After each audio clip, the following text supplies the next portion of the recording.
नमस्कार दोस्तों, स्वागत है आप लोग का मेरे एक नई वीडियो में। आज मैं बनाने वाला हूँ मिनी वाटर पंप, जिसके लिए मुझे एक इंजेक्शन की ज़रूरत पड़ती है, एक लिथियम बैटरी, एक मोटर। चलिए बनाना शुरू करते हैं।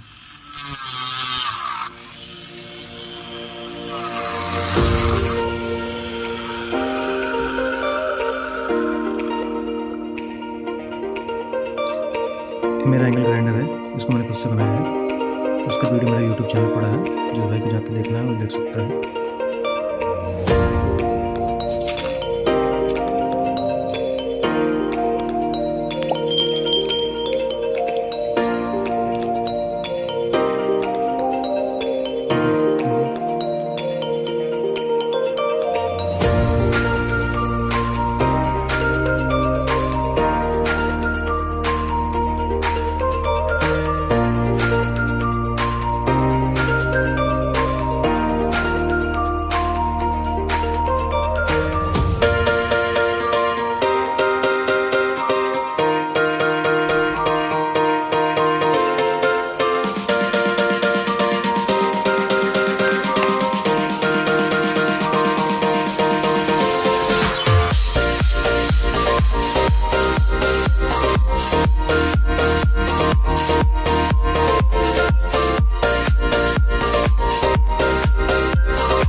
इसका रील भी डालना है।